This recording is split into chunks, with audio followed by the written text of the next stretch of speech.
Man, Jeff, you mentioned everybody's got this thought about what they're going to do. And when they get to about a sophomore year in high school, we start to lose them. Why? What happened? And what can we do to regain them? And certainly, Beth, because you've gone through these 7 different qualification insights here, love to know if that's where we're losing them, why and what can we do?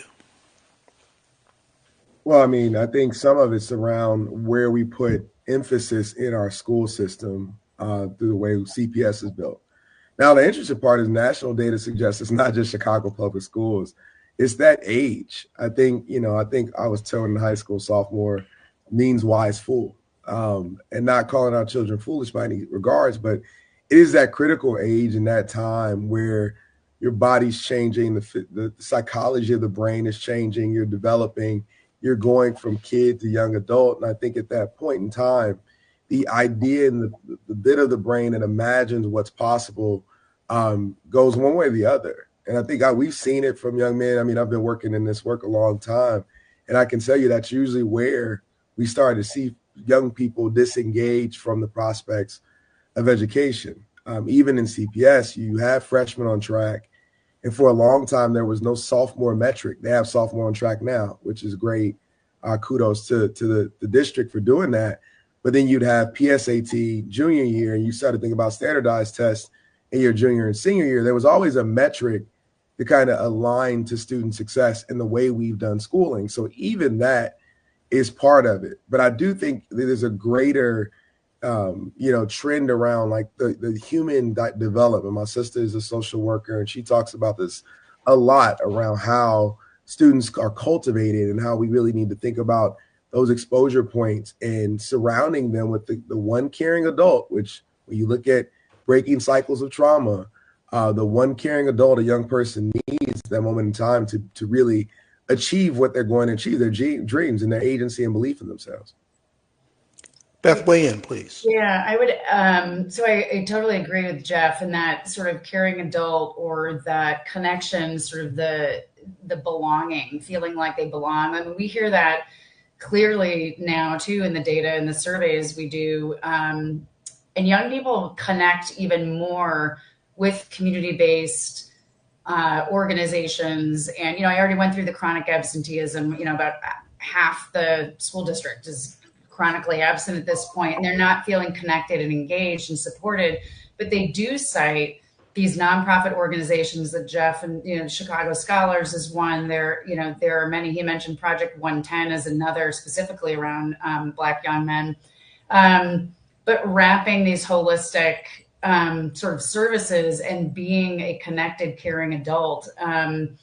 We also see in the data that despite all these challenges, young people are still really optimistic about their future. They have goals and aspirations, and it was 95% of youth surveyed were optimistic about their futures and had a goal to go on to continue their education, go on to a 4-year degree. So that was like an incredible bright spot in all of this in this report. And I think it's, the organizations like Chicago Scholars and others that are we find there's even higher rates of optimism if a student or young person is connected to that type of nonprofit.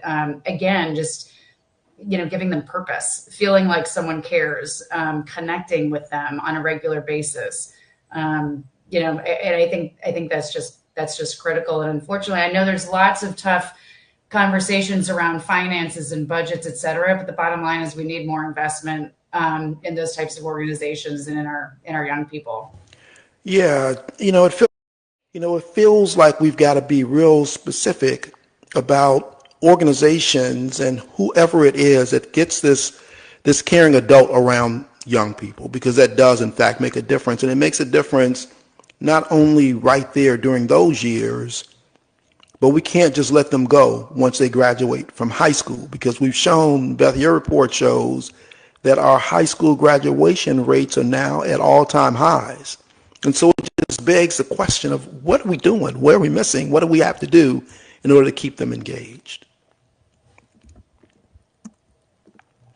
One of the things I was speaking about this. I emceed a gala this past weekend for South Suburban College Foundation. And I was reminded about the time when I was 12, when my church youth group took us to South Suburban College. We did like a on-campus walk around course thing, 12 or 13. And I mentioned that was the first time I remember setting foot on a college campus. But what I remember is the feeling of seeing this building, this edifice. It was so cool to me. Like seeing young people, not much older, but older. They looked like me. They were walking with their book bags. And I thought, like, this was a fit for me. And I mentioned that at the gala. Like, I didn't go to South Suburban College for undergrad with the University of Missouri, but I took some classes there. But for me to set foot at that point in time, and I started to think, I wonder how many of our kids, especially our kids that come from under-resourced communities, get the opportunity to actually do that, to see it. Sometimes it's not, the hope and the optimism that young people have is actually a very positive thing that I think we have an opportunity to figure out how to capitalize on. And how do we keep that hope and that momentum as high as possible as they go through middle school and high school? And my thought was to that, just giving more young people the opportunity to see. And there's great programs out there doing some of that work too, like 1 Million Degrees and the entire MBK Alliance with Vondale and those guys, Brilliance and Excellence, doing that work from, at the earliest ages, coupling it with sports as well to make sure, like, giving young people the view that there's a yes and. But I think that's a lot of it. That's a lot of the work, Rufus. Now, the challenge is resources. If we get down to the nuts and bolts of all of this, it really is resources, resourcing these organizations, resourcing foundations and partners like A Better Chicago, making sure that resources for Chicago Scholars and other programs like mine and Braven, One Goal Academy Group, many, many others, have these things in house to do what we need to add these supplemental supports. Oftentimes, the challenge is that we're, holding on by bare bones to make sure we can do the basic things. And these things are additional support. So we're providing college counseling, and I'd rather double down there and make sure the counseling resources we have are great. I love to do exposure trips too. But again, this is where that gap is. And I think the same thing is happening when we are in a time of resource strain at the college level. Think about, the gaps. The New York Times article spoke about it. Like, finances are the challenge is real. And the only thing that's happened coming out of Washington in particular with the, proposed cut to the Department of Education, or at least proposed cuts to federal funding for higher education, would be young people who are already having a hard time missing that $2,500, $5,000 additional supplement to help them make it to school and get through school. So we talk about all of this. We have to really think about what are the defined resource strategies we're going to use to be able to do some of this work and to be able to ensure young people have the dollars they need to get to their next opportunity, whether that's college, trades, whatever it is.